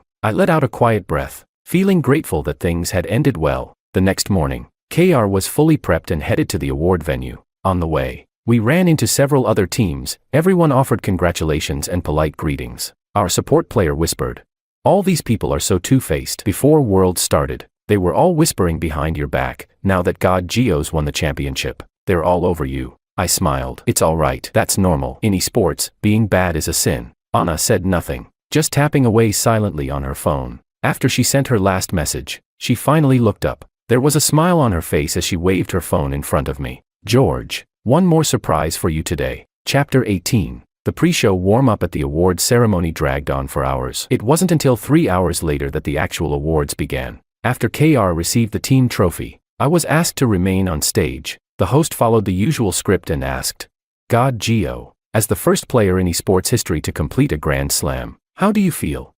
I had been told in advance that this segment was coming, so I wasn't nervous. I calmly picked up the mic. Of course, it's an incredible honor. Besides thanking my own hard work, I also want to thank my former organization for their support, and my current team for believing in me. When I mentioned DG, I meant it with genuine gratitude. Oh, you brought it up yourself, seems like you don't mind. Then may I ask? There was no announcement, and the transfer happened so suddenly right before Worlds. Was there a reason for that? I smiled. Nothing to hide. DG truly gave me my first big break, but differing philosophies don't conflict with past appreciation. The host got the answer they wanted and was about to let me go. All right. Thank you for sharing, God Gio, and congratulations again on your championship victory. You may now step down. And did he really win that championship fair and square? Makoto's voice suddenly boomed from the sound system, magnified 1,000-fold. No one knew where he was at first, but then the spotlights dimmed, all except for one beam that focused on Makoto's wrist brace. His voice echoed again through the arena. Inside that brace is what he used to cheat. The special compound in it works just like a performance enhancer. The audience gasped. The bullet comments exploded across the screen. Exposed by a former teammate. Is this for real? Sounds legit. Didn't he already have a record? Bullying teammates and stuff. Makoto gave a low, smug laugh as the spotlight shifted to the big screen. The evidence is on the screen now. Everyone, please take a look. Every gaze immediately locked onto the screen, but the footage that lit up wasn't of me. It was Makoto, caught rage quitting during the exhibition match, editing footage to frame me for bullying, and chat logs where he incited fans to commit violence. The live camera wavered for a second, but quickly stabilized. After all, both of us were trending figures. The bullet comments blew up. Wait, wasn't this supposed to be George's dirt? Why is it Makoto's? Is this legit? Damn, all of this was Makoto's doing. Look at KR's official account. They just posted more evidence. Everything Makoto did is being exposed. Within seconds. Hashtags like Makoto George. KR doesn't tolerate internal abuse. Makoto exposed. Justice for George, all shot to the top of the trending list. And the two people most stunned at that moment were the ones involved. I was staring blankly at the screen when, suddenly, the lights brightened again, and Anna stepped in to take over for the host. Beside her, security guards were escorting a man onto the stage. Everyone. Anna spoke clearly. We've already investigated the allegations against KR player George. This man was caught in the resting lounge this morning, holding the exact substance that Mr. Ito claimed to be a performance-enhancing drug. The official hospital and police have confirmed, George has nothing to do with any doping. In fact, Mr. Ito, your phone contained chat logs linked to you and the real culprit. As she spoke, the chat messages were displayed on the big screen. Makoto, hiding in the corner, tried to run but was immediately restrained by the police and brought to the stage. Cameras pointed directly at him. The flashes were endless. Makoto panicked and shouted Willow's name like a drowning man. Those videos are fake. Willow, you believe me, right? Tell them they're fake. I didn't do those things. But in the next second, Willow stepped on stage, staring hard at him. All of those videos are real. The company only had George take the blame to protect you. But Makoto, you've gone too far. Then she turned to me, her eyes filled with emotion. George, did you really transfer to KR just to spite me? You've seen now, DG will terminate Makoto's contract. We've cleared your name. Isn't it time to stop being angry and come back? I looked at her too, but my expression was ice cold. No. Chapter 19. Willow's smile froze on her face. She forced a grin and asked, what? I looked straight at her, calm but firm. I said no. It's not out of spite. I just won't be going back. Chairwoman Liu, our contract is terminated. I have no ties with DG anymore. Willow acted like she couldn't hear me. She spoke to herself as if convincing both of us. But the coaching agreement is already. You don't want to coach, right? You want to keep playing. I can arrange that. Once Makoto's contract is voided, you can come back as a starting player again. How about that? I fiddled with the microphone, speaking mildly. No. Like I said, I'm not going back to DG. Willow began to panic. Her fists clenched slightly at her sides, trembling. You're really just going to walk away from teammates you fought side by side with for years? I let out a low laugh. What else should I do? When they abandoned me, and when you abandoned me, it was just as clean, just as easy. Willow bit down hard on her lip, her eyes reddening. And what about us, George? What about our 5 years? Weren't we supposed to get married? At that, I finally looked up at her and sighed softly. Willow, the moment you threw me under the bus to protect Makoto, when you postponed our wedding for him, we were already done. 5 years of loyalty, I've already paid it back. Taking the fall, the warehouse, the gear, the injury, I paid it all. Let it go. Willow, we're over. With that, I turned around and walked off the stage, not caring about the eyes on me or the chaos I left behind. Behind me, Willow's voice rang out, raw, desperate, and full of pain, but I didn't have the heart to turn around anymore. She was shaking all over. She had only meant to try and keep him around when the transfer happened. But now it felt like her heart was being crushed. She no longer cared about the murmurs from the audience or the flurry of bullet comments online. She stood there in a daze until George's silhouette disappeared behind the exit. Then she slowly straightened up and turned her gaze to Makoto, standing beside her. Fury boiled up, consuming all reason. She waved for security to take him away and followed them down. She didn't care how the venue handled the aftermath anymore. She knew one thing: Makoto had ruined everything. If I remember right, she said coldly, you insisted on going pro to avoid a marriage your family arranged. You didn't want to be someone's stay-at-home husband, right? Makoto, hands bound by the guards, was thrown to the ground. When he heard that, he immediately scrambled forward on his knees. Willow, please, I can't go back. If I end up as a live-in son-in-law, I'll be humiliated for life. I'm begging you. I know I was wrong, don't send me back. Willow stepped back to put distance between them. She pulled out her phone and made a call. When are you picking your brother up? You saw what he did, right? Yeah, tomorrow morning. I'll meet you at the airport. She hung up and looked at Makoto with disbelief in his eyes. After a moment, he let out 2 bitter laughs. Hey. Willow, you really think sending me back is the end of it? You think I can't find my way back into the esports world? Willow frowned, then glanced at him with open disgust. She waved her hand. Someone come here. Break his arm, not entirely. Just bad enough that it won't heal properly. If you can't keep your hands off sabotage, let me help. Try playing esports without a working arm. Blame yourself, you messed with the one person you should never have touched. With that, she turned and walked away. By the time she reached the end of the hallway, a blood-curdling scream echoed from the room behind her. Her phone buzzed twice. She looked at the screen before stepping into a car. Private banquet room at the sponsor's hotel. B206. KR's victory party. Outside the banquet door, Willow thought of George's cold, merciless eyes and suddenly felt unsure. She was afraid he'd reject her again. Without hesitation, she lingered outside for a long time, listening to the lively laughter and cheering inside. Then someone called out in a teasing voice, Anna, do you like God Geo or what? You've been staring at him nonstop. Just confess already. Anna's voice answered with a smile. What are you hyping me up for? I already confessed. George said he'd give me an answer after the championship. That set off even louder cheers. God Geo, say something. Say yes, say yes. The next second, I finally opened my mouth, voice filled with excitement and emotion. Willow couldn't bear to hear the answer. She burst through the door and interrupted me. I don't agree. George, you can't say yes to her. Chapter 20. The private room fell silent almost instantly. Everyone turned toward the source of the voice. Anna reacted first. She let out a cold laugh and stepped in front of Willow. Chairwoman Lu, I think you're at the wrong place. This is KR's victory party. Only then did Willow shift her gaze to her. Anna Sue, the heiress of the Sue family. From the first time she saw Anna beside George, Willow had already investigated her background thoroughly. Anna remained composed and nodded. That's me. We have other matters tonight, so I'm afraid we won't be able to entertain Chairwoman Lu. Please, leave. But Willow didn't move. She turned back to me. George, come with me. I need to talk to you. Anna scoffed. Say whatever you need to say right here. I nodded as well. Yeah, say it here. Willow clenched her teeth, wanting to step forward, but Anna blocked her again. She glared at Anna, then finally opened her mouth, her voice slightly hoarse. I'm sorry. George, will you come back? I've already dealt with Makoto. Stop being angry with me. Please, come back to DG. All right.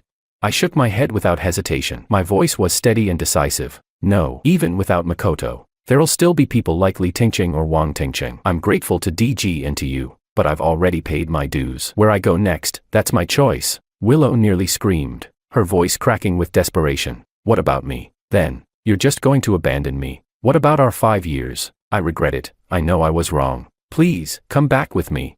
I sighed. I already told you, it ended when Makoto took my place. It ended when I was thrown under the bus to protect him. So yes, we're done. I'm not going back. Willow seemed like she'd snapped. Her eyes turned red, but she forced a twisted smile. Suddenly, a group of bodyguards rushed in through the door and surrounded the entire room. George, Willow said, voice calm but filled with menace. If I were that easy to deal with, I wouldn't have built DG from the ground up. I wouldn't have led you out of a lawless slum with nothing but grit and blood. When I want something, there's nothing I can't get. Come back with me. You want an apology? Fine. Want me to handle Makoto? I'll do it. Whatever you say. But you're leaving with me. And if you insist on staying with KR, she narrowed her eyes. I have no problem making everyone in this room pay for it. My pupils shrank. I hadn't expected her to go this far. But Anna, she just smiled lightly, completely unfazed. Chairwoman Liu, maybe you've forgotten.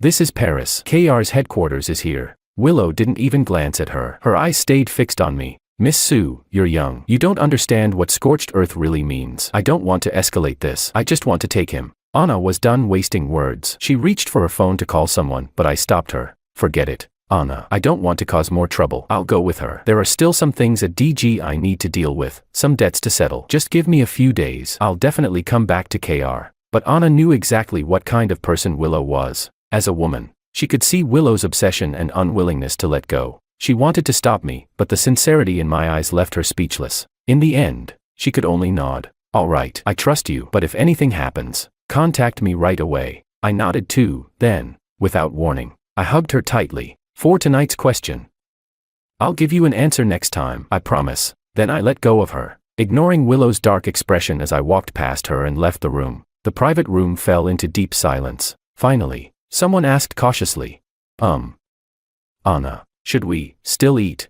Anna took a deep breath, her gaze turning sharp. You all eat. David, you're coming with me. We're heading back to the county. Chapter 21. Willow took me back to China that very night. By the time we arrived at the base entrance, 7 hours had passed, and in those 7 hours, I hadn't spoken a single word. Willow stared silently at my back, letting out a bitter laugh. All the way, she had talked endlessly, from apologies to regrets, to how the hotel found out the truth, and exactly how she punished Makoto. She explained every detail. Now, she genuinely didn't know what else she could say to get me to speak, even one word. She sighed to herself. Her voice, nearly worn out from non-stop talking, sounded exhausted. Hurry in. Get some rest for tonight. We'll talk tomorrow. I chuckled quietly, finally speaking for the first time. Rest? Do you still have a room for me, or are you going to send me back to sleep in the storage closet again?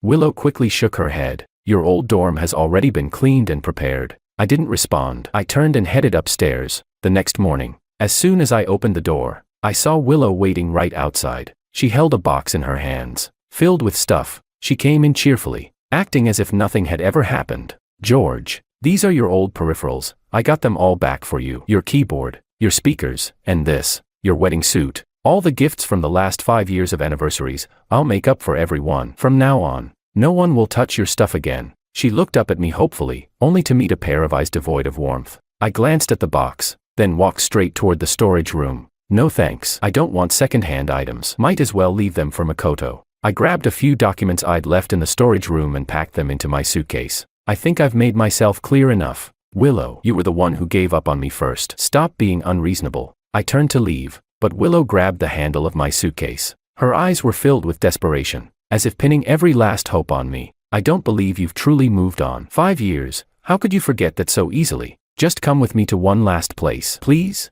I looked at her for a long moment, then finally nodded. One last place. After that, we cut all ties. What I didn't expect was that the last place was the internet cafe where we first met. It was still in the slums, filled with jobless drifters and street thugs. We stood out like sore thumbs in a place like this. Willow tried to loop her arm through mine, but I subtly pulled away. She paused for a moment, then silently let her arm fall. George, do you remember? We met right here. That afternoon 5 years ago. So what? The memory was mercilessly cut short. I frowned, growing impatient. Do you want me to get emotional? Sure. We were in love 5 years ago. But that doesn't excuse your betrayal, your coldness, or how you discarded me. People change. Willow, you're no longer the Willow from 5 years ago. And I can become a George who no longer loves you. Willow's lashes finally became wet, and tears spilled uncontrollably. She couldn't help but step toward me. But weren't we about to get married? I just made one mistake. I didn't stop loving you. I closed my eyes. When I opened them again, I took 2 steps back to create distance between us. But I don't love you anymore. At some point, we had wandered into an alley next to the cafe. I turned slightly, ready to leave, when I suddenly heard a rush of footsteps behind me. Exactly like the day on the tournament stage. I turned to look, and behind me was a group of gangsters, rough-looking street thugs from the slums. One of them, dressed in black, was rushing toward me with a knife in hand. His stabbing motion was fast, too fast for me to react. In the blink of an eye, someone crashed into me from the side. In that instant, Willow had taken my place. I saw it clearly, the blade had been aimed precisely at my arm. Ah! Willow let out a muffled cry that snapped my attention to her. I looked down. Blood had already dyed the pavement red. Willow was clutching her arm, pushing me with her other hand. Go. You can't let your arm get hurt again. But the thugs were already surrounding us. There was no way I could get Willow out with me. Just as the man raised his knife again to strike, I instinctively lifted my arm to block. And then, suddenly, Anna's voice cut through the chaos. Touch him, and I'll make sure you regret it. Chapter 22. The bodyguards trained by the Sioux family were top tier, each and every one of them. In less than a minute, the gang of thugs was silently subdued. There was no time for on-the-spot questioning. Anna ordered them to tie up the ringleader and toss him into the trunk. She took off her silk scarf and wrapped it around Willow's arm to stop the bleeding, then let out a scornful laugh. Idiot. Coming to a place like this without protection. You're lucky it wasn't serious. You three, take her to the hospital. Once she gave her orders, Anna finally turned toward me, checking me over with obvious anxiety. You're not hurt, are you? God, if I'd known, I wouldn't have played it so polite. I only stayed back because I thought you two were just talking. I let out a breath of relief and shook my head. I'm fine. She took the hit for me, but Anna just sneered. She deserved it. You know who those thugs were working for? I frowned. No, it couldn't be her. These guys are usually just street rats. When they're broke, they rob. Anna raised her phone. It was a message from her bodyguard just moments ago. Miss, a few of them confessed they were paid off by Makoto. So you think it has nothing to do with her? That Makoto, the reason he targeted you in the first place, wasn't it because of her? She sighed, and her voice finally softened as she pulled me into an embrace. When I saw you covered in blood just now, I was terrified. George, promise me, this can't ever happen again. I was still shaken myself. I nodded seriously. The warmth in her arms stirred something deep in me. Anna had saved me again. You still want to go see her at the hospital?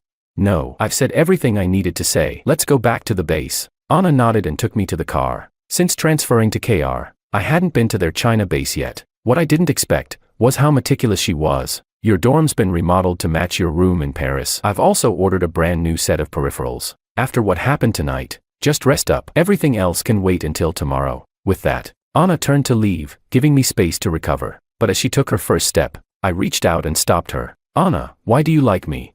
She turned back, unusually serious. When my mom died, I was in a dark place. You were the one who pulled me out of it. When you were playing in that internet cafe, your eyes were full of fire and strength. You're more than good enough. George, I don't need a reason to like you. Someone like you was born to be loved. My throat tightened. No one had ever spoken to me with such certainty. And what if I didn't say yes? Anna smiled. Then that's your business. I'd still like you, maybe for the rest of my life. After all, I say yes. Anna blinked, as if she didn't quite register what I said. What? I swallowed, my throat dry and sore. I say yes, not for any reason other than, I like you too. Is that okay? Anna's smile bloomed. Unstoppable. Of course it is. She couldn't hold back anymore and kissed me, finally kissing the person she had waited almost 10 years for. The next morning, Anna and I walked out of the dorm together. Her assistant pretended not to notice anything, simply greeting us with a grin. Anna, we found Makoto. He's in the basement. Anna nodded, casually wrapping her arm around mine. Let's go take a look. In the basement, Makoto was curled up in a corner. When he saw us, he didn't react at all. Anna folded her arms and walked up to give him a light kick. Why do you keep trying to hurt George? Did you really think that if he couldn't play, the starting spot would fall to you? You seriously have no clue where you stand. Huh? And what about Willow? You used her to dodge a marriage arrangement and tried to steal DG from her, right? If she finds out, what do you think will happen? Makoto finally responded. He looked up at Anna and slowly shook his head. Just then, there was a knock on the door. The assistant poked her head in. Anna, someone's here to see George. It's Willow. Anna tightened her grip around my arm and smirked. Perfect timing. Let her in. When Willow was brought in by the bodyguards, she immediately saw me and Anna standing close together. Instinctively, she stepped forward, but was held back by the guards. Anna smiled at her. Chairwoman Liu, I'm guessing you don't know yet, Makoto only got close to you to avoid an arranged marriage. Since we've crossed paths a few times, let me do you a favor and tell you, what happens to him now? That's up to you. But I heard he's supposed to marry into a powerful family. Right. I actually know someone who'd be a perfect match. Julia. From the south side, in her 50s, widowed, looking for a young man. How about we send him her way? Willow narrowed her eyes. Everyone in their circle knew Julia's ruthless and venomous methods. Yet this seemingly harmless girl standing in front of her had that level of calculation, but she didn't really care about Makoto anymore. Willow raised her chin slightly. If I agree to sue Mrs. Proposal, can I have George back? Anna laughed, like she'd just heard the joke of the year. Chairwoman Lou, aren't you a businesswoman? Surely you understand equivalent exchange. Trade him for Makoto. What are you thinking? Besides, George is priceless. How do you even begin to measure that?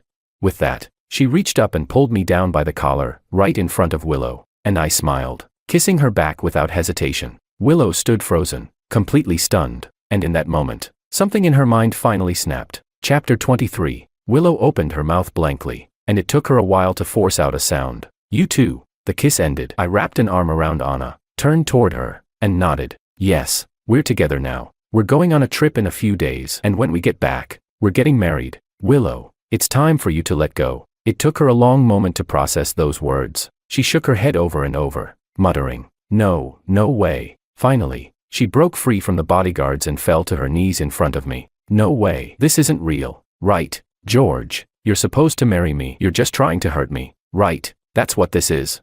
The basement filled with Willow's hysterical denial and Makoto's gut-wrenching sobs. I gently covered Anna's ears and led her out. For those two inside, send Makoto to Julia in Southside. As for Willow, just send her back to her family. Anna nodded and followed me back to the training room. When Willow arrived at the Liu family home, her father was already waiting in the living room with a dark expression. Willow, I gave you a chance. You didn't want to work in the company, so I let you start a club. No matter how big a mess you made, I cleaned it up for you. But now, you embarrassed us on a global stage at Worlds. And you went and provoked the Su family heiress. You've dragged the whole Liu Corporation down with you. I can't cover for you anymore. Your club will be handed over to someone else. In 3 days, you're leaving the country with the secretary. You'll spend the next 5 years at our overseas branch. End of story. Willow snapped her head up, instinctively resisting. No, I won't go. Mr. Liu's tone was firm and final. You won't? Then you can cover the investment losses yourself. Chairman Su has already called me personally. I will not let the Liu family's legacy be ruined because of you. This is not up for discussion. If you won't go, get out of the Liu family. He tossed a plane ticket down and walked off without another word. The ticket landed right in front of her. The date clearly printed, 3 days from now. Willow clutched the ticket tightly, sitting in silence for who knows how long. As the light dimmed around her, her phone suddenly rang, its screen glaring in the darkness. Willow, where are you? The red carpet ceremony's about to start.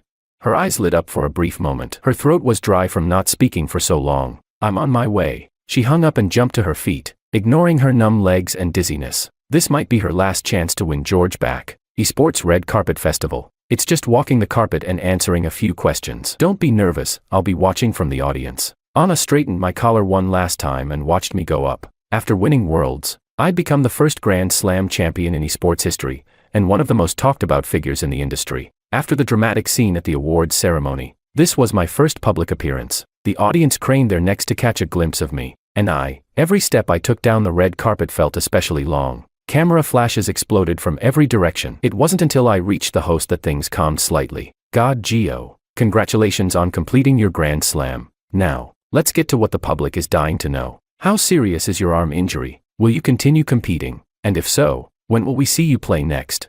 I picked up the mic, eyes locked on a specific spot in the crowd, and my voice was brimming with laughter. I'll definitely be back on the battlefield. As for when, you'll have to ask Miss Su. She handles our household schedule. There was a brief moment of stunned silence, then the crowd erupted in cheers. Back when I was in DG, few people even knew I was with Willow. After what happened at the ceremony, the truth had already made the rounds online. Everyone had been waiting for a confirmation, and I gave it to them. Anna in the crowd froze for a second. I hadn't warned her I was going to mention her. But then she smiled helplessly and walked right up on stage under the full spotlight. She took the mic and said, eyes full of love.